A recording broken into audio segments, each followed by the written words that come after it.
The most powerful weapon in 2026?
will not be fought with weapons, with what we cannot live without. For decades, the world prepared for war in the skies and in the depths of nuclear silos. But the most dangerous weapon of our time was never hidden underground. It was always in plain sight, flowing silently across borders, sustaining billions of lives without question, until now. Because in 2026, water is no longer just a resource, it is control. The geography of power has quietly shifted. Nations no longer rely solely on missiles or armies. Instead, they look upstream, to the source of rivers that define survival. Because whoever controls the headwaters controls everything that follows. Agriculture, energy, and economic stability all depend on this single, invisible thread. And when that thread is pulled, entire regions begin to unravel. There is no explosion, no warning siren, no visible sign of attack, just a decision. A calculated adjustment of flow, in a control room far from the consequences. And yet, with a single command, millions of people can feel the impact. The Mekong River once flowed freely, connecting nations through trade and life. But today its flow is no longer natural. It is managed, controlled, and increasingly weaponized. Upstream decisions ripple outward, affecting economies and ecosystems alike. Water is the foundation of food. Without it, agriculture collapses. Fields that once produced abundance turn into lifeless ground. Communities that relied on steady flow face uncertainty. What begins as a shortage quickly becomes a crisis. Cities are built on invisible systems. Pipelines, reservoirs, and treatment plants work together. But these systems depend on continuous flow. When that flow is interrupted, consequences spread rapidly. Homes lose access, hospitals face shortages, and daily life begins to break down. Water is not just for survival. It is also energy. Hydropower drives entire cities, fueling industries and infrastructure. But when water is restricted, energy production follows. Darkness spreads, not as an accident, but as a consequence of control. These structures were once symbols of progress, but today they have taken on a new role. They are strategic assets, highly protected, closely monitored, and in times of tension, they become targets, because whoever controls the dam controls the future. Rivers do not recognize borders, but nations do. And when a river becomes divided, so does its control. Upstream countries gain leverage, downstream nations become dependent. And dependency is never neutral. It is pressure, it is influence, it is power. This is not a distant threat. It is already happening, quietly, gradually, without headlines, but with consequences that cannot be ignored.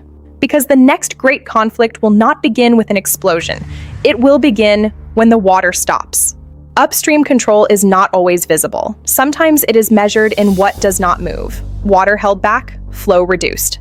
Rivers shrink, ecosystems weaken, and entire regions begin to feel a force they cannot see. Agriculture depends on timing, on consistency. But when supply becomes uncertain, every harvest becomes a gamble. Fields that once thrived begin to fail in silence. Food is not just sustenance, it is national security. Rivers are not just lifelines for water, they are arteries of global trade. When water levels drop, transport slows, routes become unreliable.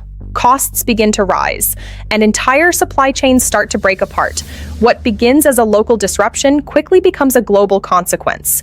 Behind closed doors, decisions are being made, not about war in the traditional sense, but about survival. Leaders analyze flow patterns, forecast shortages, calculate risk. Every decision carries consequences that extend far beyond borders. For years, these patterns went unnoticed, but now a larger picture is emerging, a system of control, strategic withholding of water, not random, but calculated. Water systems are interconnected. Rivers feed lakes. Lakes support ecosystems, and ecosystems sustain life. When one part begins to fail, the effects spread outward.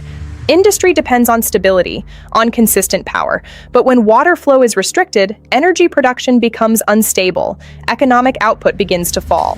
Scarcity changes behavior. When resources become limited, competition begins. Lines grow longer, tension increases, society begins to shift. Water is no longer just a resource, it is a strategic asset. Borders are no longer defined only by land, they are defined by flow. Military presence follows. This is where pressure becomes power, not through destruction, but through control. A river that once flowed freely is now regulated and withheld. Rivers were never meant to be redirected, but today those paths can be altered, engineered, controlled. Water can be sent where it benefits and withheld where it does not. Control is no longer limited to a single point. It is distributed, layered across entire river systems, multiple dams, working together to regulate flow, deliberately. Water inequality creates imbalance. Some regions receive just enough to survive, others receive nothing at all.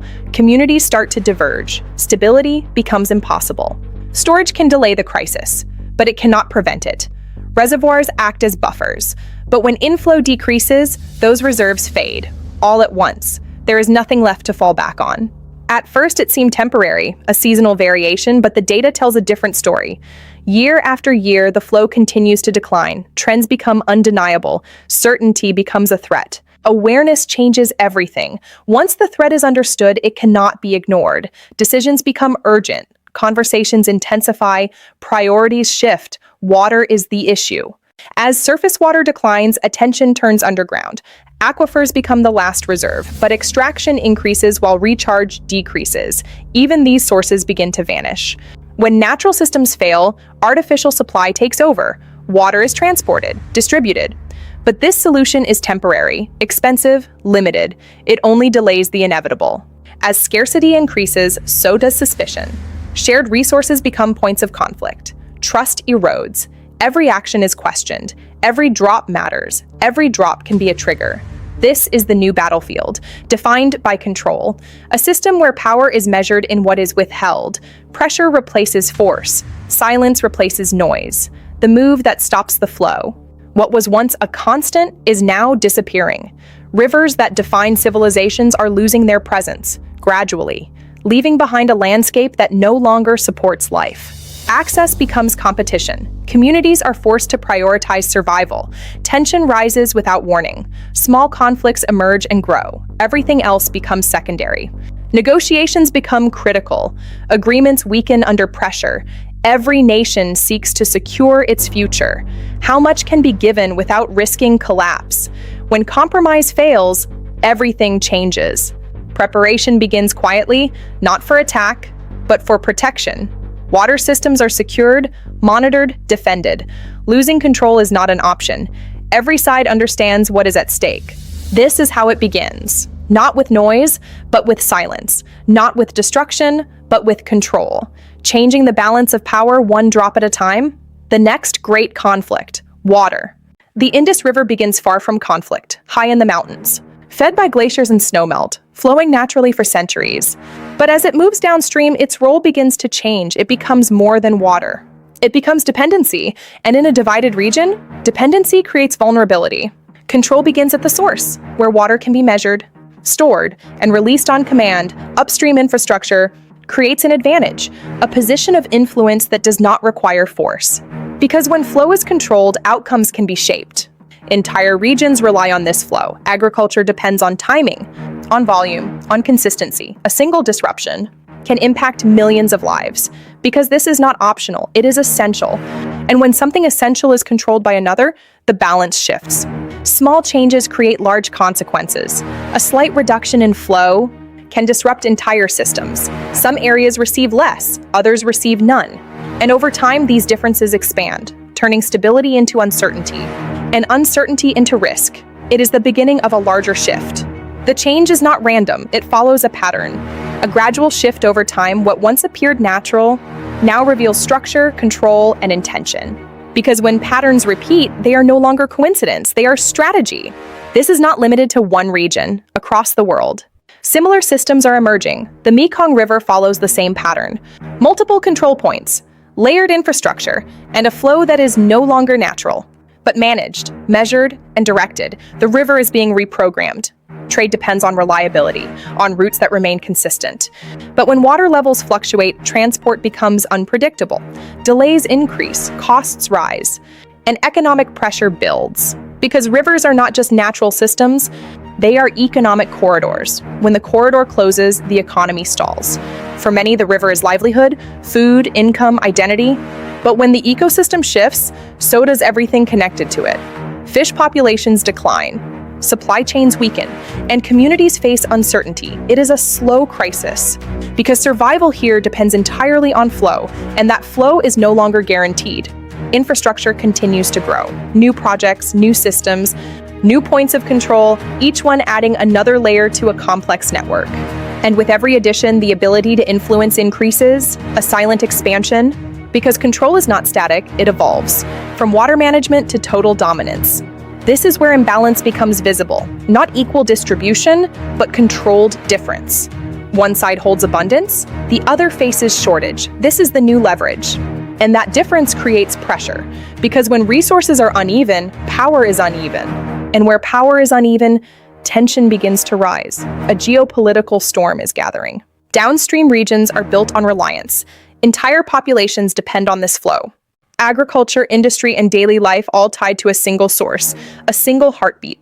But dependency creates exposure, and exposure creates risk. Every drop counts. Because when something essential is controlled elsewhere, the outcome is never guaranteed. Small reductions carry large consequences. A slight decrease in flow can disrupt everything. Fields begin to dry unevenly, harvest cycles are affected, planning becomes a gamble. Because water is not just needed, it must arrive on time. Timing is life. And when timing is lost, so is stability. The system begins to fracture.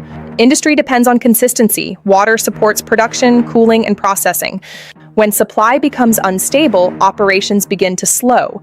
Output declines, efficiency drops, and economic pressure builds. Modern systems cannot function without steady resources. Without water, the gears of progress stop turning. The economy enters a drought. Decisions become increasingly difficult. Allocations must be adjusted. Priorities must be defined. Every sector demands access, every region requires support, but supply is limited, and compromise becomes inevitable. Choices have heavy costs. Because when demand exceeds availability, every choice has consequences, life or growth. Patterns begin to reveal intent. Flow is no longer random, it follows structure. Release schedules shift strategically. Water is held, then released in calculated intervals. Not for balance, but for influence. Control is a weapon of uncertainty. Because control is most effective when it is predictable to one side and uncertain to the other. The same pattern repeats elsewhere. Different region, same outcome. Downstream communities face uncertainty. Supply fluctuates without warning. Stability is fragile. Reliance on external control limits local resilience, and resilience is survival. When survival is outsourced, the risk is absolute. The river becomes a leash. Economic impact extends beyond agriculture. Fisheries decline, markets shrink. Trade slows, livelihoods are affected, water supports entire ecosystems of trade. When those ecosystems weaken, the effects multiply. Recovery becomes an uphill battle. The river's pulse is the economy's pulse, and the pulse is weakening. Control continues to expand. New projects increase capacity. Strategic growth. Additional structures create more influence. Each expansion adds another layer of regulation. Control is not static. It grows, it adapts, it becomes more effective every day. The network is tightening, from water management to a global dominance protocol. As influence increases, so does awareness. Security presence expands, monitoring intensifies. Water infrastructure is now strategic, protected, observed, and in some cases, contested. Control over water means control over outcomes. It is the ultimate strategic asset. The river is no longer just a resource, it is a front line, a silent war zone. This is where pressure becomes visible, not through conflict, but through imbalance. One side holds the resource, the other depends on it. This is the leverage of the source. That dependency creates leverage. Power is not defined by force, but by control. And control over water is control over survival. The flow is the final authority. Control is most powerful when it is not fully released. Water held creates pressure. Not just physically, but strategically. What is stored can be used at any moment. This is where control becomes crisis, not gradual, but immediate. What was once manageable turns into instability. Water shortages accelerate. Systems begin to fail, and pressure spreads rapidly. Because when a lifeline breaks, everything connected to it collapses. Cities feel the impact first. Water systems begin to fail. Supply becomes unpredictable, and demand increases instantly. People adapt quickly, but not enough. Because infrastructure was not built for prolonged disruption, and once it fails, recovery is not immediate. Essential services begin to strain. Healthcare systems rely on water. for sanitation, for treatment, for survival. When supply is limited, priorities must be redefined. And difficult decisions follow, because not everything can be maintained when resources are restricted. Food systems begin to fail, harvest cycles collapse, production drops sharply, and supply chains weaken. What was once predictable becomes uncertain. Because without water, agriculture cannot recover. And without agriculture, food security disappears. Scarcity spreads beyond water, it reaches food.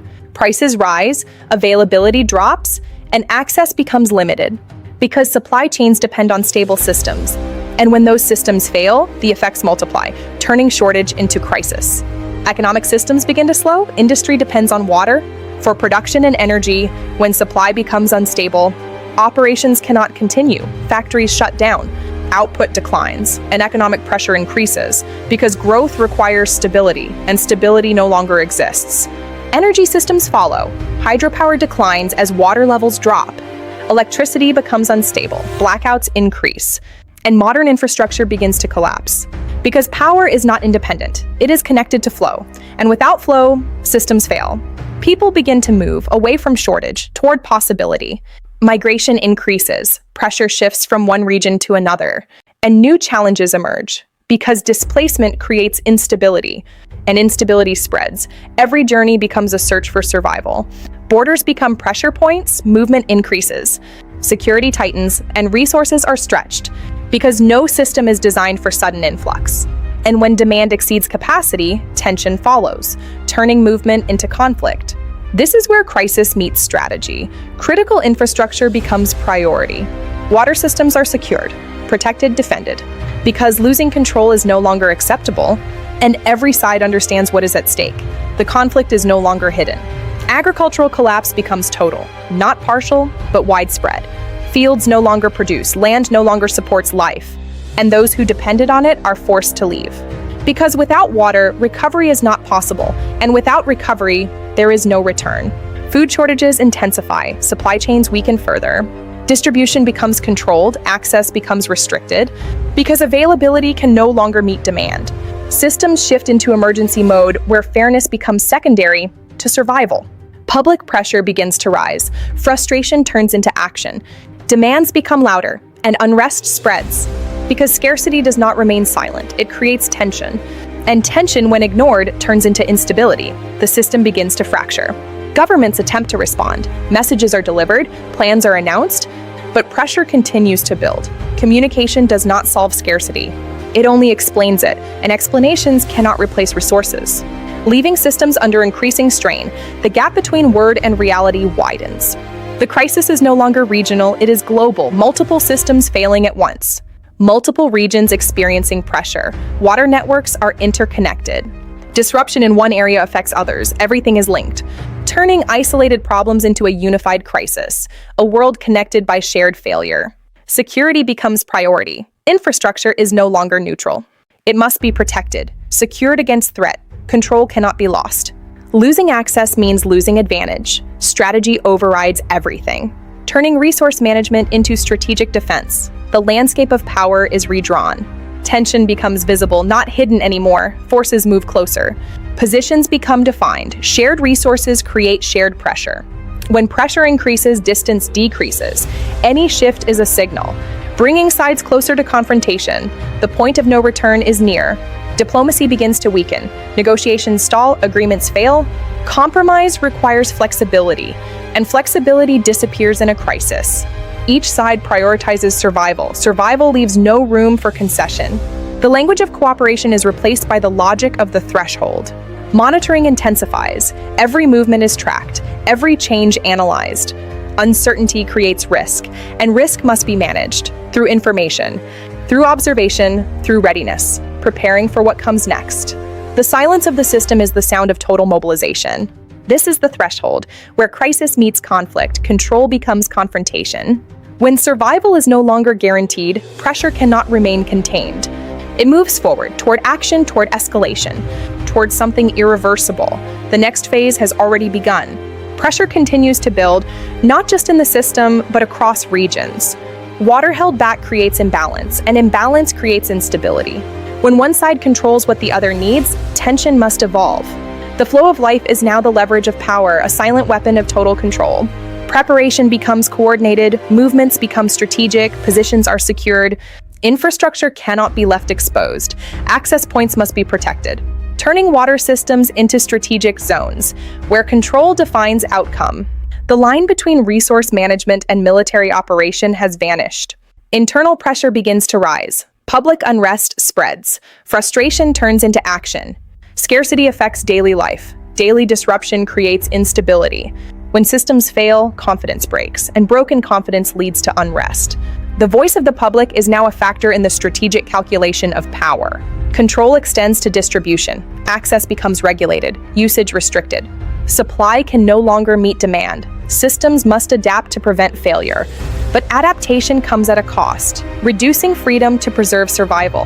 The new normal is defined by the meter and the gate. Survival is the only priority. This is not isolated, it is global. Multiple regions facing the same pattern. Water systems under pressure, supply declining, demand increasing. This is not a single event. It is a global shift. Impact cannot be contained. The age of abundance has ended. The era of the threshold has arrived. Strategy begins to evolve. Water is no longer just defended, it is planned. Scenarios are analyzed, risks calculated, control defines advantage. Advantage must be maintained. Every drop is a strategic asset. The map of the future is drawn by the flow of water. Diplomacy is now military. Observation becomes constant. Every movement tracked, every change analyzed. Uncertainty creates vulnerability. Vulnerability must be minimized through awareness. Through monitoring, through readiness for any outcome. The eyes never close. In a world of scarcity, information is the only thing faster than the crisis. Distance disappears. Opposing forces move closer. Positions are defined. Tension becomes visible. Shared resources bring sides together, not for cooperation, but for control. And control is no longer negotiable. Every move is a statement. The border is no longer a line. It is a point of total strategic pressure.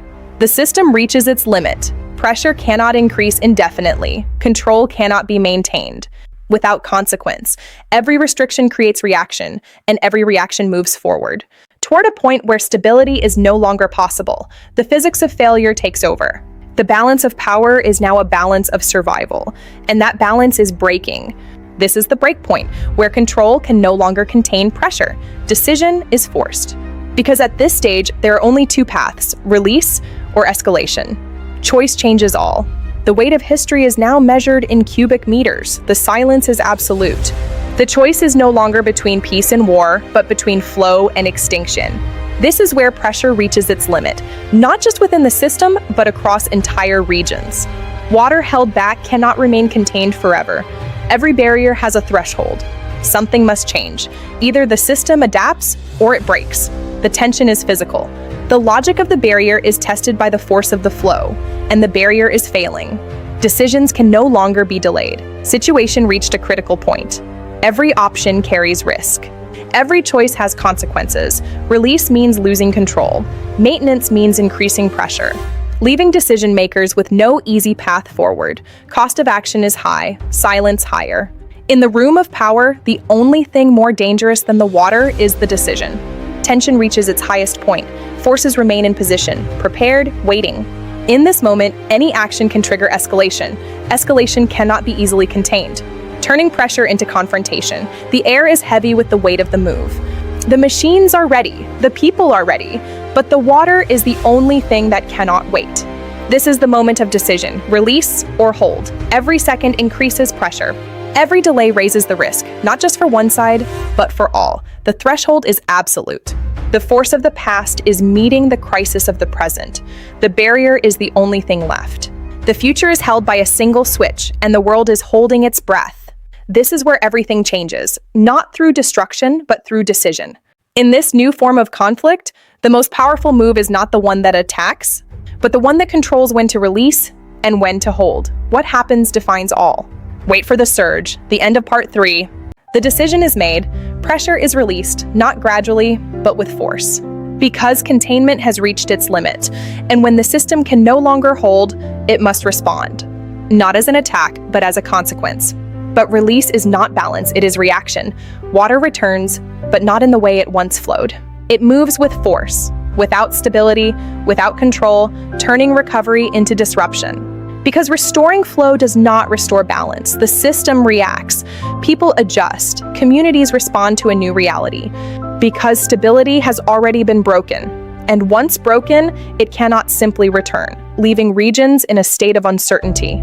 Response systems activate, coordination increases, resources are mobilized because the impact extends beyond one region. It affects entire networks, and recovery requires collaboration. But collaboration comes under pressure. The realization becomes clear. This is not isolated, it is global. Water systems connect regions in ways that were once ignored. And disruption in one area spreads outward because the system is larger than borders, and its impact cannot be contained. New systems begin to emerge. Technology takes a central role. Monitoring becomes constant. Prediction becomes necessary. Because uncertainty cannot be managed without insight, and insight requires data, turning water control into a technological challenge. Infrastructure evolves. New systems are designed to prevent future collapse. Stability becomes the goal. But stability requires cooperation, and cooperation requires trust, which is now limited because control has already changed the balance. Diplomacy returns, not as a choice, but as a necessity, because conflict cannot sustain itself indefinitely.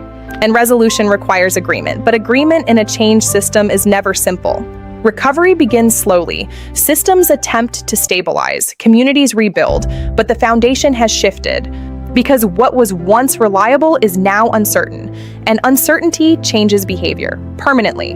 The system does not return to what it was. It evolves, control becomes permanent, flow becomes regulated, and water is no longer neutral. It is managed, measured, and controlled. Flow returns, but not as it once was. It is no longer free. It is measured, controlled at every point, because stability now depends on regulation, and regulation requires constant oversight, turning natural systems into managed networks. Control shifts to technology. Systems become automated, decisions become data-driven, because unpredictability must be eliminated. And elimination requires precision, turning water management into a technological domain where every variable is tracked. Infrastructure becomes priority, reinforced, upgraded, expanded, because the previous system proved fragile, and fragility cannot be allowed again, leading to a new phase of controlled development. Agriculture adapts. Water is no longer guaranteed. It is scheduled, allocated, distributed under strict control, because predictability must be enforced, and enforcement changes behavior, reshaping entire industries around limitation. The realization becomes unavoidable. Water is no longer neutral, it defines influence, it shapes relationships. Because those who control flow control outcomes, and those who depend on it must adapt, creating a new global balance built on resource control. New agreements emerge, not based on equality, but on necessity, because cooperation is no longer optional. It is required for survival, and survival forces alignment even under pressure. Monitoring becomes permanent. Nothing is left unobserved. Every movement tracked, every change recorded. Because control requires awareness, and awareness requires visibility, turning water systems into continuously observed networks. Security remains, even after crisis, because control must be maintained. Water systems are no longer neutral. They are strategic assets, protected, defended, and constantly secured. Society adapts. Usage becomes controlled. Consumption becomes limited because resources are no longer abundant. They are managed, and management requires discipline, changing how people live on a daily basis. The system stabilizes, but it is not the same. It is controlled, structured, regulated at every level. Because the crisis has changed everything, and what emerges is not recovery, but transformation. The world adapts to a new system, one where flow is no longer natural, but coordinated, managed across borders. Because water can no longer be left uncontrolled, and control requires structure, turning rivers into global systems. Control is no longer isolated. It is shared, but not equally, because influence remains uneven. Some control more, others depend more, and that difference defines the new balance, a balance shaped by access to water. The divide becomes clear. Some regions stabilize quickly, others continue to struggle, because control is not distributed equally, and inequality creates long-term imbalance, turning water into a defining factor of global power. Expansion continues. New systems are built, new control points added, because the lesson is clear: water must be managed at every level, and management requires infrastructure, which continues to grow across the world. The realization is complete. This is no longer a crisis. It is a system, a new reality where water defines influence, shapes decisions, and determines outcomes, because control over water means control over life itself. Global governance begins to take form. Rules are established, agreements defined, because without structure, conflict would return. And structure requires cooperation, even among those who do not fully trust each other.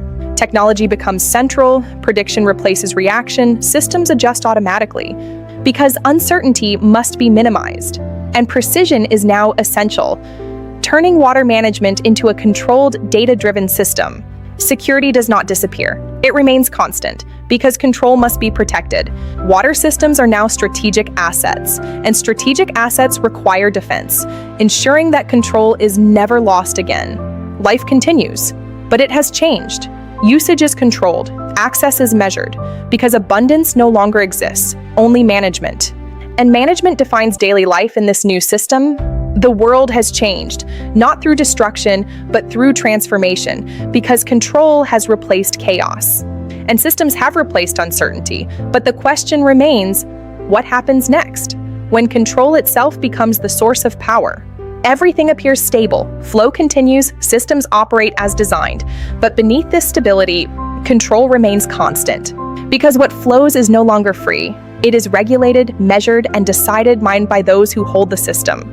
The balance is not equal. Some regions thrive, others adapt, because control is not shared evenly. And uneven control creates lasting influence, turning water into a defining factor of global power in this new world. Decisions are no longer reactive. They are planned, predicted, calculated in advance, because the system has evolved from natural flow to engineered control. And in this system, every outcome is influenced. This is the new reality. Not a world at war, but a world under control, where conflict does not always need force. Because influence can be applied silently, through systems, through resources, through what sustains life. The next war will not begin with fire. It will not be heard before it is felt. It will move silently, through the systems we depend on, through the resources we cannot live without, because in the end, the most powerful weapon is not the one that destroys, but the one that controls what keeps everything alive.